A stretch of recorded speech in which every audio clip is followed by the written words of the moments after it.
I have the great joy of being a partner in Beauty from Ashes, which is a ministry that looks at inner healing. We look at inner and emotional healing in all sorts of different ways, preconception to 10 seconds ago. But actually, that isn't the word that is on my heart for tonight at all. I was thinking I would bring a word out of that, but that's not what I have. What I have is Jesus as the bridegroom. What I have is the bridegroom. And in that very famous letter that he wrote, Benjamin Franklin said, there are two things that are certain in life, death and taxes. But actually, there is something certain in your future, and that is a wedding. So whether you're married, or you've been married 4 times, like these guys, because they just can't get enough of marrying each other, or whether you've never been married, or whether you're married and you wish you weren't married, or whatever, there is a wedding in your future. There's a wedding in your future. Just for a minute, let's imagine that we could rewrite a verse of the Gospel of John. Just for a minute, okay? And supposing that in our rewritten version of the Gospel of John, Jesus said to us, I will love you for richer, for poorer, in sickness and in health.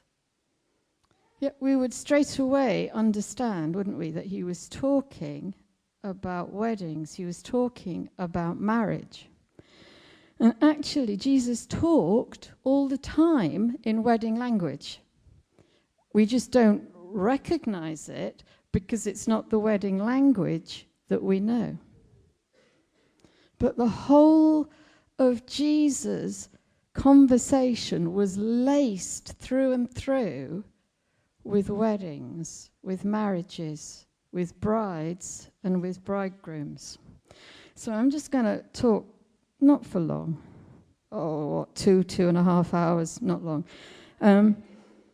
just about some of the things that you know Jesus said these, but just to kind of build some of the meaning behind them that shows us how his whole heart is to talk about weddings. Now, Jewish culture and tradition is very different to ours. So when a young man kind of thought he was getting to that marrying time, and maybe he kind of thought, well, that's kind of a likely person for me, he would tell his father would approach the bride's father, they'd have a long discussion. The bride at this stage wouldn't know anything about it. They didn't tell her at this point. So they would have a long discussion, and then they would draw up a marriage contract. And if you haven't heard Ian Clayton's teaching on the marriage contract, the ketubah, then, as Ian would say, get the CD, because you need to hear that. But they would come together and they would agree a marriage contract. And part of that contract would be the bride price that the young man's family were going to pay to the family of the bride. And part of that was to repay her father for the cost of bringing her up. But part of it was to show how much he loved her. So they would draw up this contract, and then they would all get together, and this was probably the first time they let the bride in on what was happening. Yeah? So the bridegroom's family, the bride's family, they all got together. And the copies of the unsigned marriage contract would be on the table in front of them.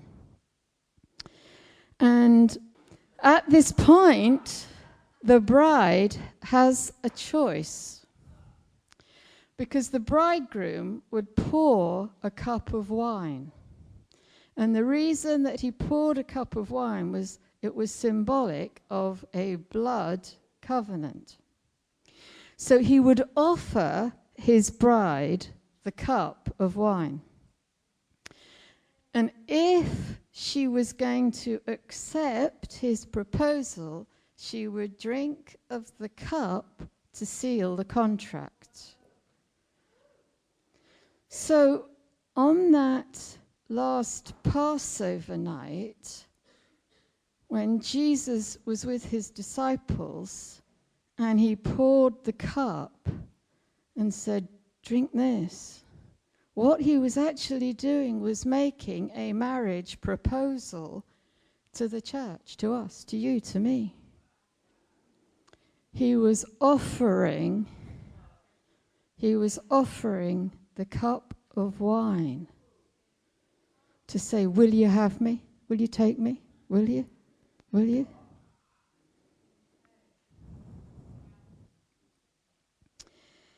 So if the bride took the cup and drank it, then he was a happy bunny, and the contracts would then be signed and the bride price would be exchanged.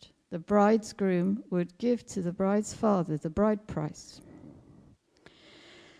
And then but the bridegroom had to go away and he had to build a room onto his father's house to take his bride for their honeymoon. And according to the rabbinical tradition, he had to build it himself. So it could take anything from 1 to 5 years, depending on how wealthy the family were and how easy it was for them to pay for materials. So as the bride took the cup to symbolize her agreement of the wedding contract, the bridegroom would say to her, "I go to prepare a place for you. When it is ready, I will come back for you." So when Jesus says, "I'm going to prepare a place for you," everyone that heard him would have instantly understood he was going to build the honeymoon room. He was going to build the honeymoon room.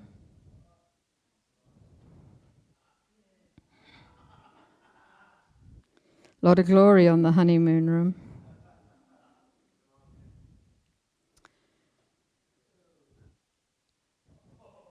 I know you guys are like seriously religious, so I'll give you a text. Psalm 25:14 in the Passion Translation says, "There is a secret place reserved for the lovers of God, where they sit near him and receive the revelation secrets of his promises." There is a secret place reserved for the lovers of God, where they sit near him and receive the revelation secrets of his promises.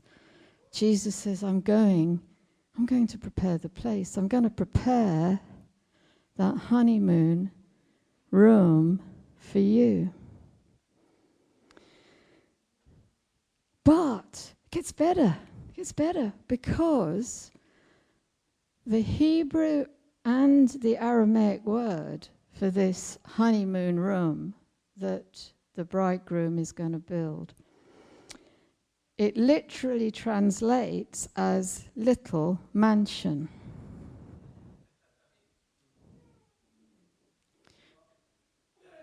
In my Father's house are many mansions.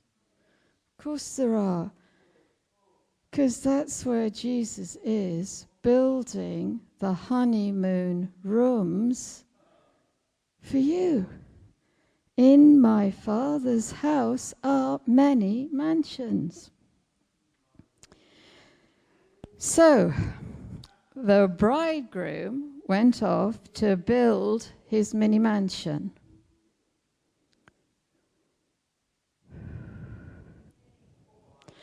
And because the betrothal was as binding, in fact more binding than marriage is for us, from then on, when the bride went out, even though it could be 2-3 years until they'd actually get married, she would wear her wedding veil because it symbolized that she was in that relationship. And if any young man was impertinent enough to come up to her, even though she was wearing her wedding veil, according to the Talmud, she was required to cast down her eyes modestly and say to him, "I am not my own, for I have been bought with a bride price."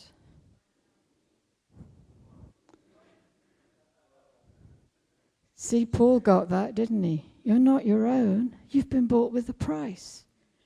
What that means is that you and I are walking around wearing those wedding veils. We're wearing those wedding veils.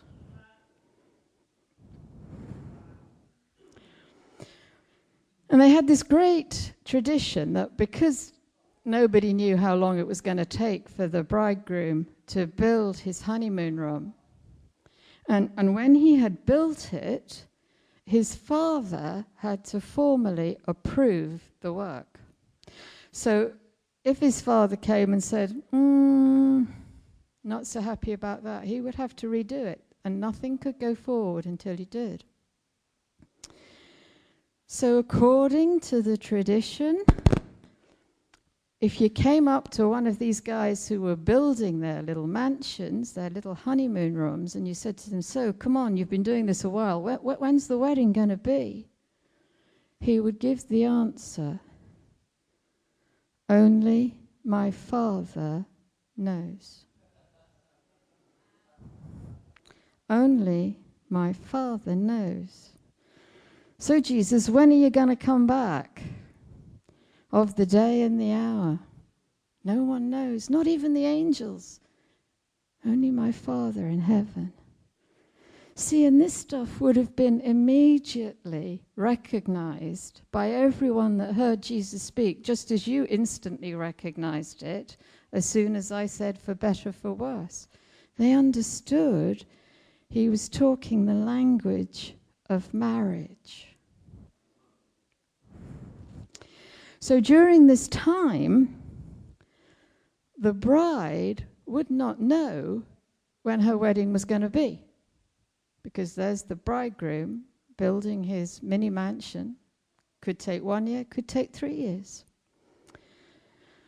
But because she didn't know how long it was going to take, and because cultural tradition dictated that Jewish brides were stolen out of their beds in the middle of the nights by their bridegroom, be ready every. She had to be ready every single night. Now, just kind of let's picture that, how it might look to us. So the first 2-3 months, maybe you shave your legs and paint your toenails and have your glamorous negligee on. And actually, she would have had her wedding veil laid out beside her bed. She would have had the maidens that were going to attend her would sleep in her room. And she would have had her lamp full of oil for the time when the bridegroom came to take her in the middle of the night. But you know, you just kind of have that feeling, don't you, that after 1 year, 2 years, you might not quite just look that great one night. You can imagine you've had a real terrible day. And you're like, nah, it won't be tonight. It won't be tonight. But because Jewish bridegrooms came in the middle of the night without warning to steal their brides away. Whoa. It's getting hot up here.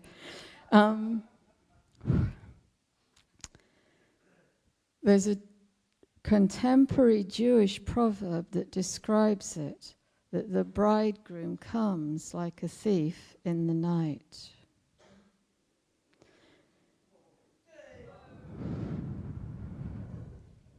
Like a thief in the night. See, and Peter got that, didn't he? Paul got it. They said the day of the Lord is like a thief in the night. They weren't talking about a robber. They were talking about a bridegroom. They're talking about a bridegroom.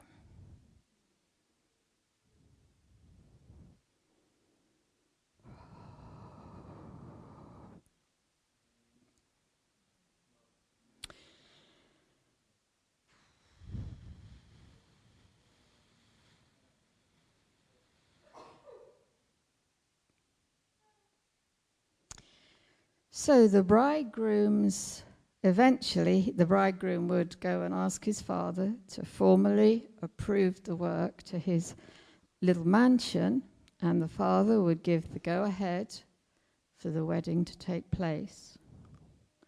And at that point, the bridegroom would gather his friends, his bridal party, and they would set out at dead of night to go and steal the bride away. Now,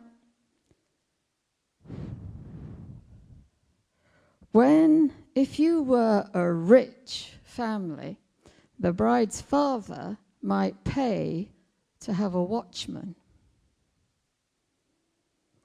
And this watchman would position himself halfway between the bride's family, the bride's home, and the bridegroom's home, so that if he saw the bridegroom coming, he would sound a shofar, just so the bride had that few minutes of warning. But see, all this time, all this 2 years or so, the bride's attendants have been sleeping in the room with her.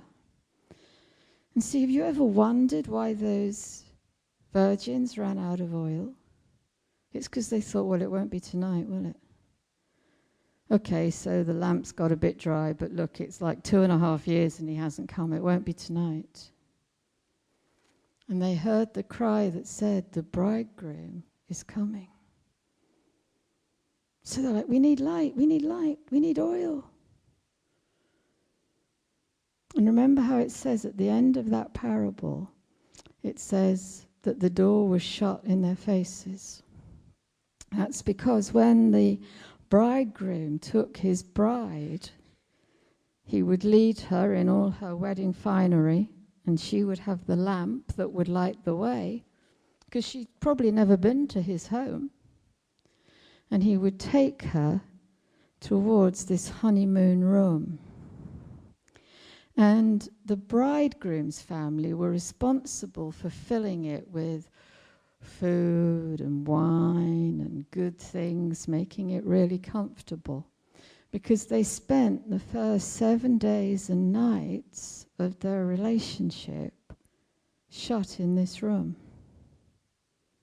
in their little mansion, because they had probably hardly ever spent any time together. Probably never alone.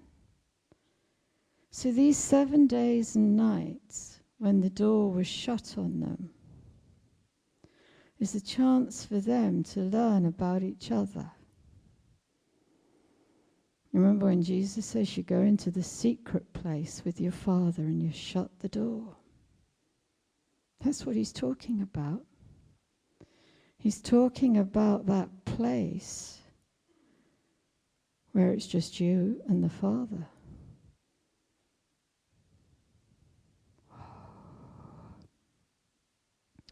So they would get there and they would stand under the chuppah.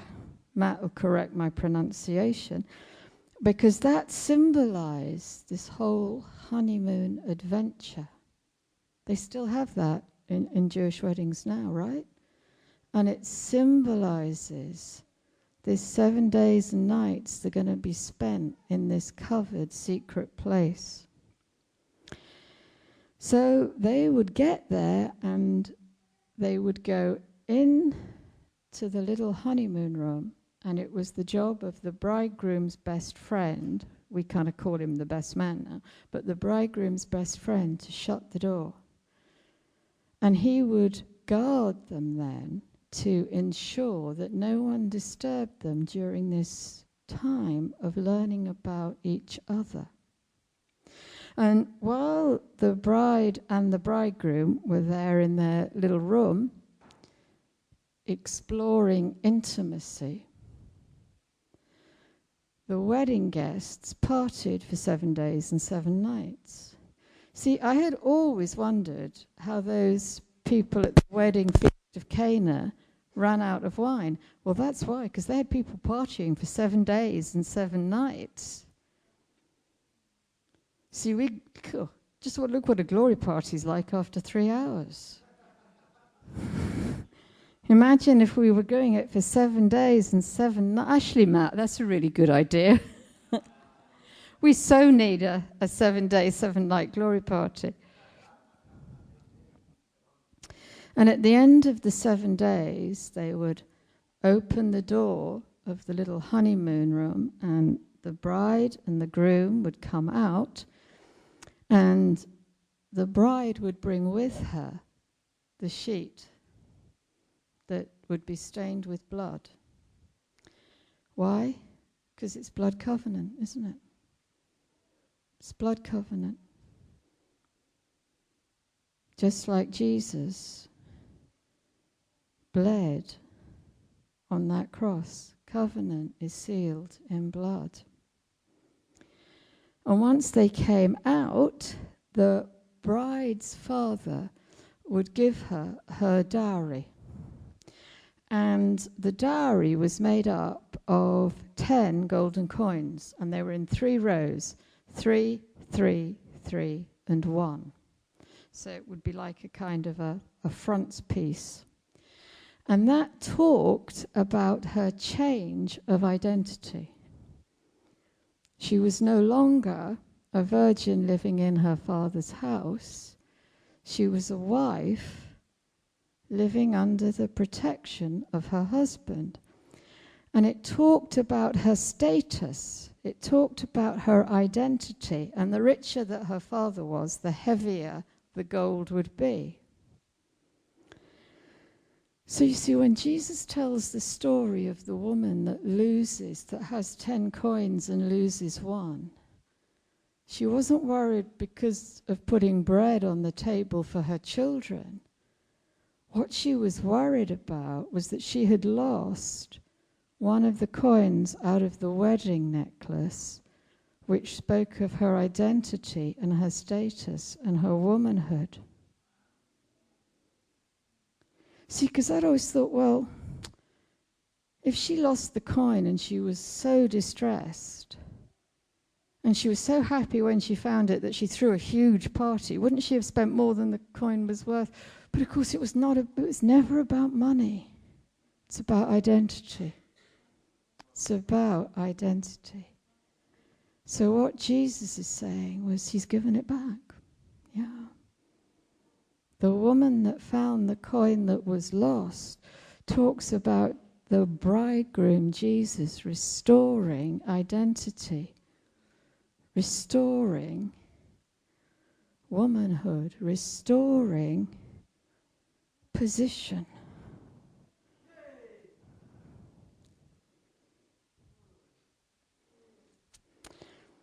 And as the bridegroom led his bride towards the marriage supper, his female relatives would have embroidered a gorgeous banner for him to hold over, which his friends would hold over her.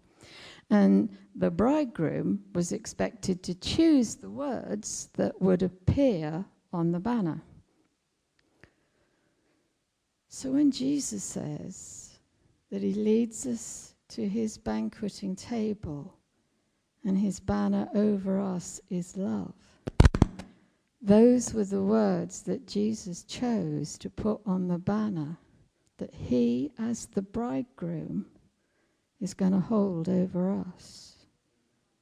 He chose to write love. In actual fact, it means beloved. The full weight of the Hebrew word is beloved.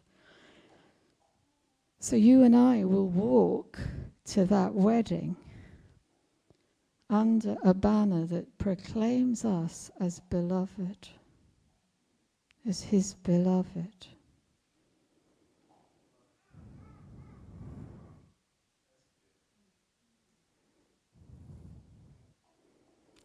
Then the marriage supper would begin.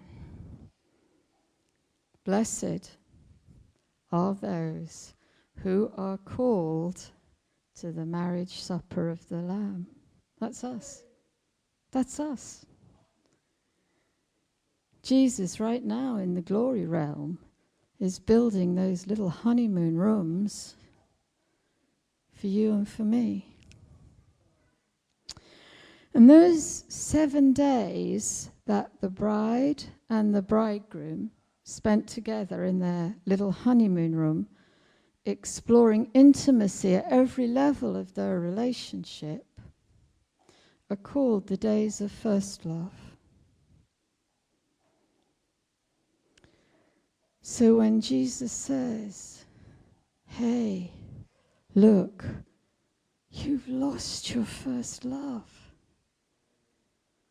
what he's saying is, I want us to get back to that place when it was just you and me with the door shut. You looking at me looking at you. Those are the days of first love.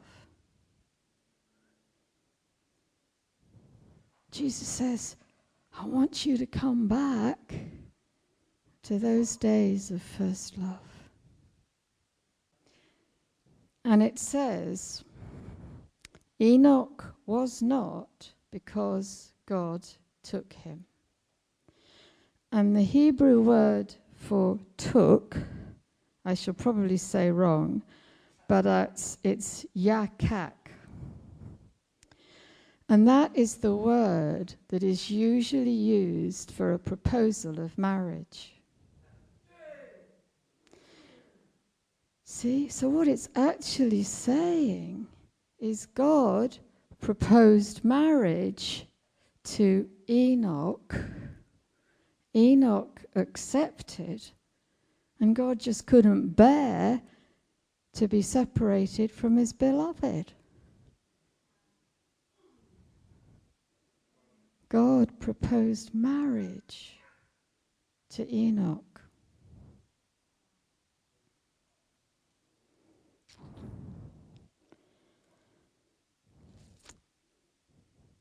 Reading from Ephesians 1 in the Passion Translation.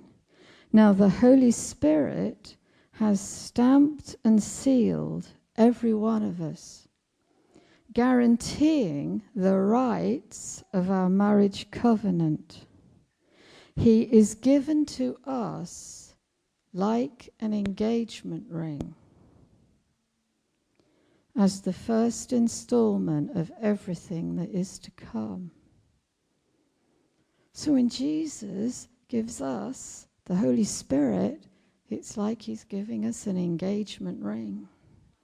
It's like he's saying, there's a wedding coming. When we're sealed with the Holy Spirit, we're wearing Jesus' wedding ring, Jesus' engagement ring.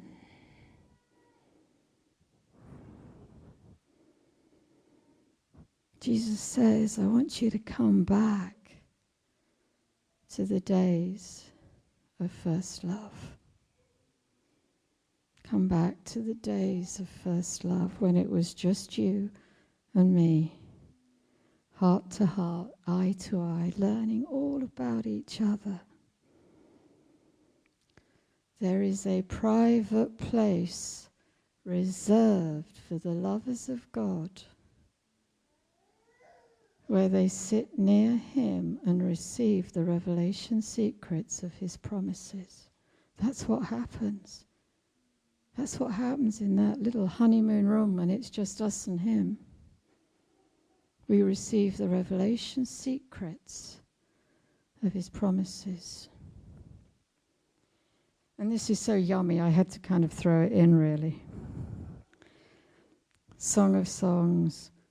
I have made up my mind until the darkness disappears and the dawn has fully come.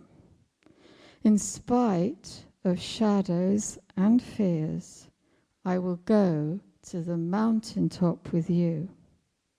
I will climb with you the mountain of suffering love and the hill of burning incense. Yes, I will be your bride. I've made up my mind. I've made up my mind. In spite of shadows and fears, I've made up my mind. I will go to the mountaintop with you. I will be your bride.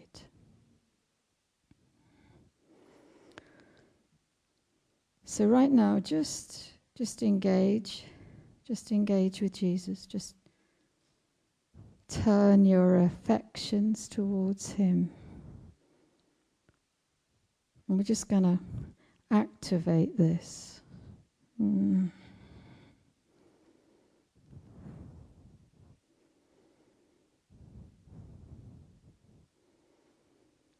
So by faith, we're going to step into that little mansion.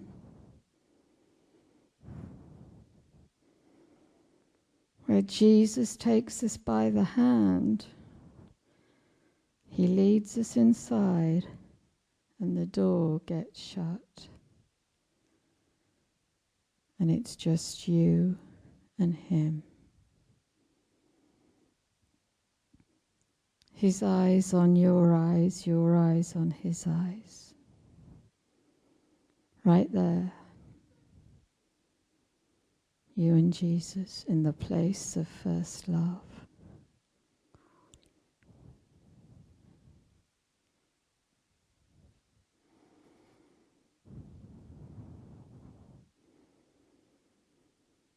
And in that private place reserved for the lovers of God, we sit near him and we receive the revelation secrets of his promises. So first off, just ask Jesus, what revelation secret do you want to whisper to me tonight? What revelation secret do you want to whisper to me tonight?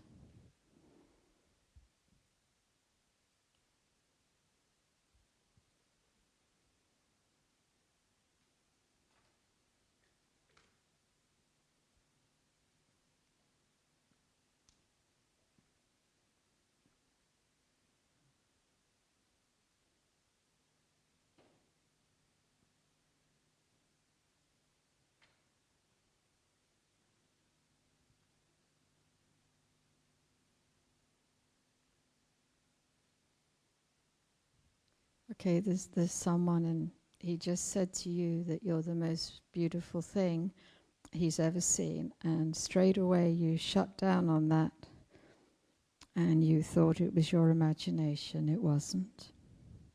That's the revelation secret of his promises.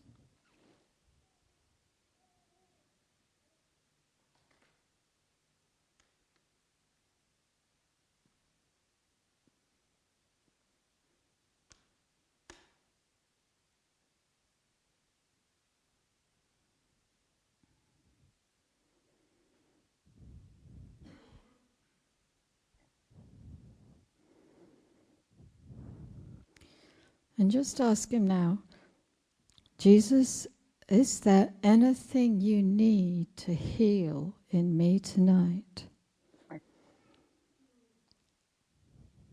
so that I can enter into these days of first love with you. Is there anything that you need to heal in me tonight, so that I can enter into these days of first love with you?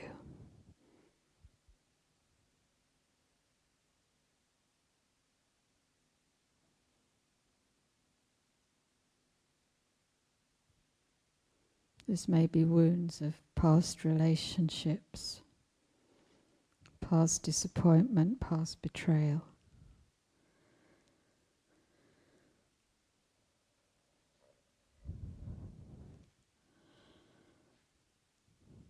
Isaiah 53 says surely, and that word surely means confidently, capably, finally, certainly, and forever. He has borne our grief and carried our sorrow. He already owns it because he paid for it. So if there's pain or wounds from hurts of betrayal and disappointment in relationships, not necessarily romantic, but any relationships, just hand that pain over to him right now. Surely he has borne our grief and carried our sorrow.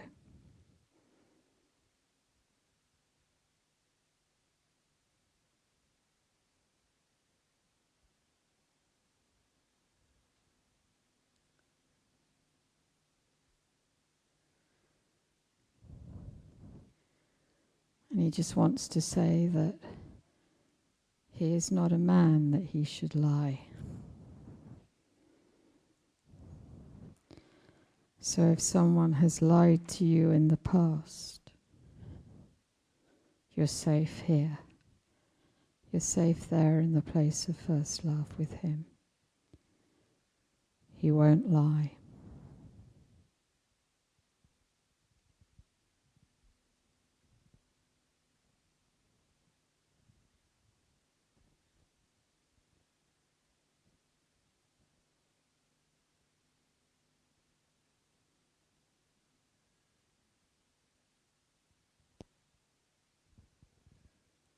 And then just ask him, Jesus, can I come back to this place of first love with you anytime I want to?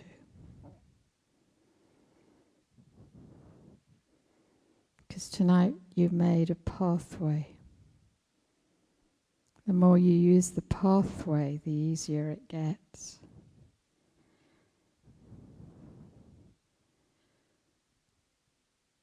There is a private place reserved for the lovers of God, where they sit near him and receive the revelation secrets of his promises. Anytime, any place, anywhere, you can step into your spirit and be in the place of first love with him. I have made up my mind until the darkness disappears and the dawn has fully come, in spite of shadows and fears. I will go to the mountain top with you. I will climb with you the mountain of suffering love and the hill of burning incense. Yes, I will be your bride. And I never kind of done this before, but I actually feel that if we were to repeat those words out loud, we would be like signing our part of the covenant. We would be accepting that proposal. So I'm just going to read it phrase by phrase. And I have made up my mind until the darkness disappears and the dawn has fully come.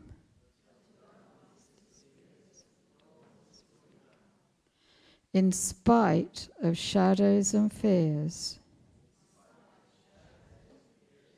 I will go to the mountaintop with you.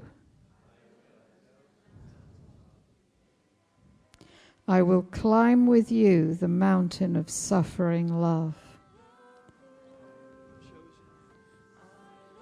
and the hill of burning incense. Yes, I will be your bride. Yeah.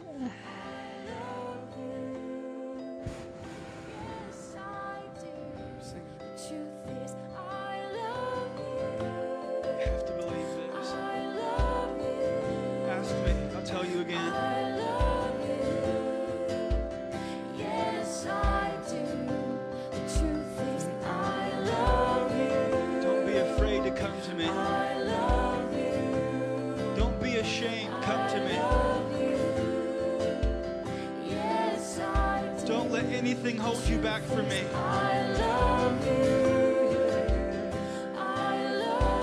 There's no lie powerful enough to keep you from me. Come to me. I love you.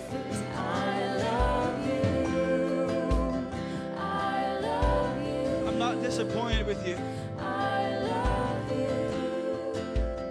Yes, I do.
Tell you that